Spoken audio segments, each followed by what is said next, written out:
Nah, the division? I would like, I pretty much tend to pick around the ninth week. All right. Ninth week.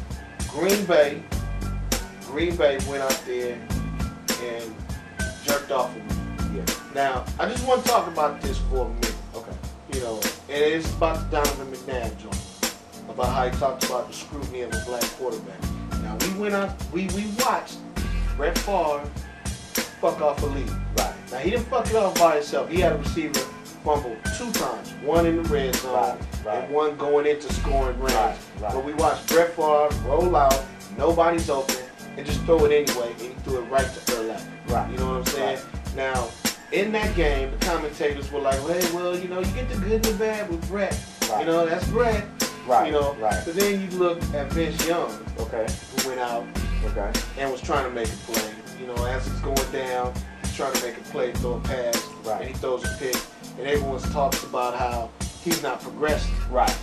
And saying, that's a bonehead play. You're not progressing as an NFL quarterback because you're making dumb turnovers like that when your team has the lead. But now let's look at the scrutiny of the two. Right.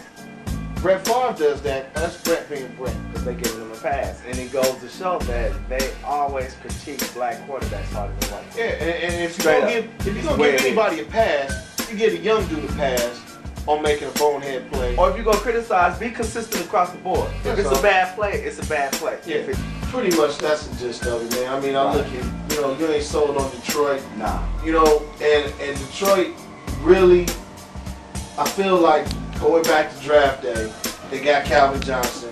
And I think for what we've seen, he looks like he's the truth. Yeah, he's legit. But he's hurt. But he's hurt, and you didn't need him in the first place. Right. You would have been better served with Joe Thomas. You could have got more role players and a younger veteran receiver.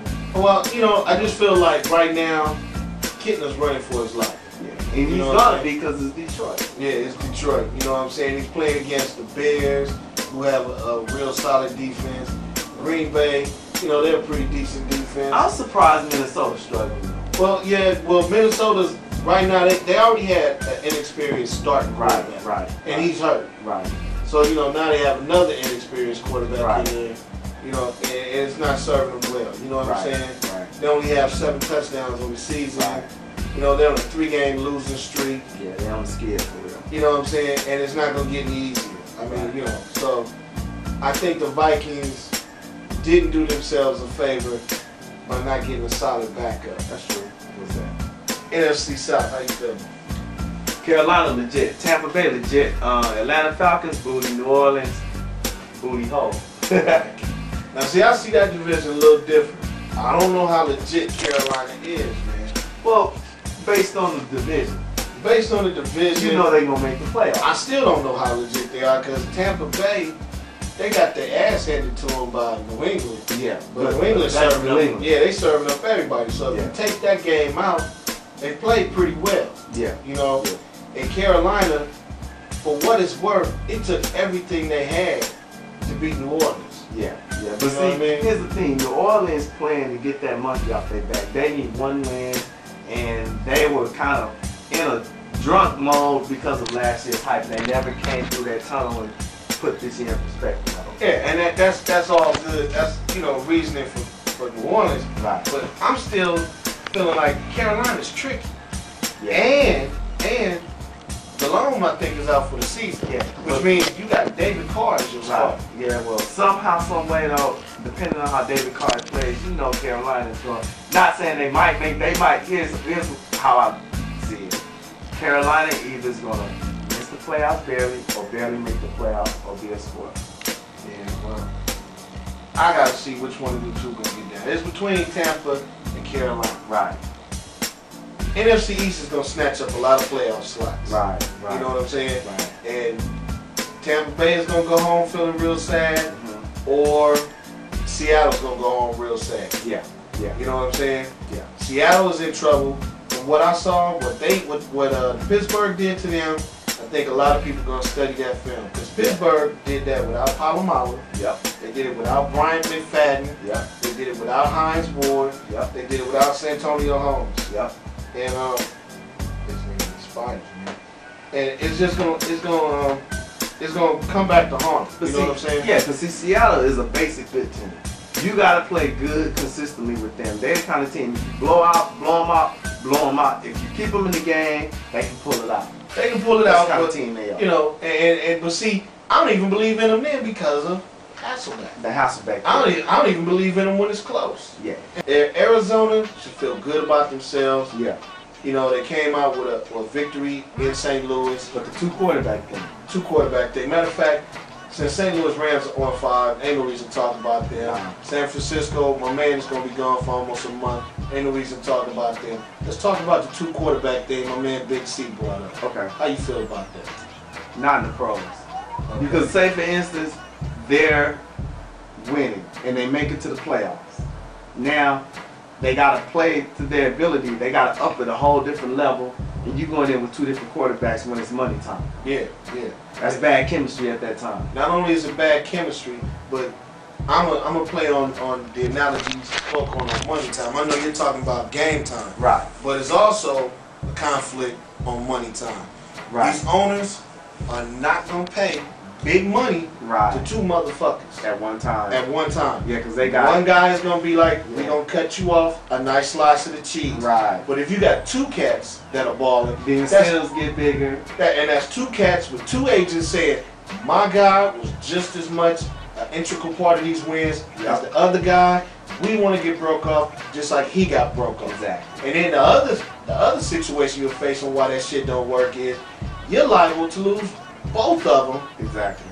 Or free agents. Or there's a controversy between the players and stuff. Man, it'll split your team apart. Split your team apart. And so it just would never work in the NFL, a two quarterback system.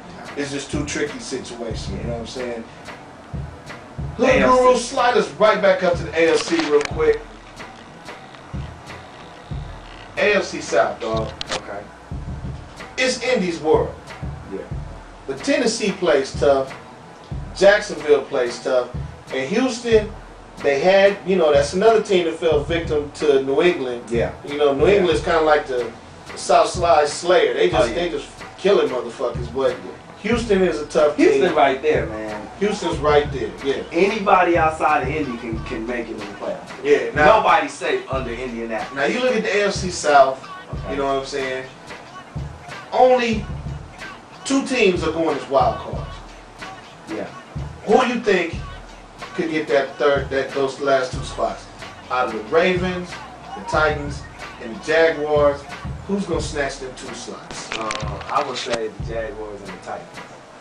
I don't think the Ravens have enough. I don't think the Ravens have enough either. No. Steve McNair every year gets a little older. Yep. It gets a little harder. Yep. And when all you got is Todd Heap to truly depend on, it just don't bode well. I mean, anytime you got a tight end that's your main guy, you ain't gonna go that far. I feel the next level. So I'm with you. I think Tennessee, you know, as long as Vincent doesn't have, he was lucky to come out with a victory this week. Right. But as long as that boy's in the game, they always got a chance to win. Because see, he can win games. Yeah, he can win games. He can win games. All right, well, that's about it, man. I mean, the Jets, their quarterback didn't do too hot either. Nah. He threw some picks and fucked off that game for the Jets. Done deal. One last thing, man. Andre Dyson, not only was that attempted tackle on Plaxico Burress disrespectful to DBs everywhere, that was disrespectful as a defensive player. Yeah. I mean, was you asking the motherfucker to go out of bounds, or was you trying to tackle him to go out of bounds? I think he was hugging him, holding his hand to help him score. I mean, wow. I mean, I said Plaxico couldn't do it 3 weeks, and he did it 3 weeks. So Plax, you playing? You playing, dog. So, you know. Yeah. But until next week, y'all, hey, vote on who you think should get this week's victory. Put your picks in. Yeah, put your picks in. But let us know who should come away with this week's victory. Yeah. And to the new subscribers, thank you. Thank you for checking us out at the Chop Shop. I'm Al. That's Mikey Lowe. Peace. Righteous. We out of here. 1,000. All right, that was nice. All right. The hood guru.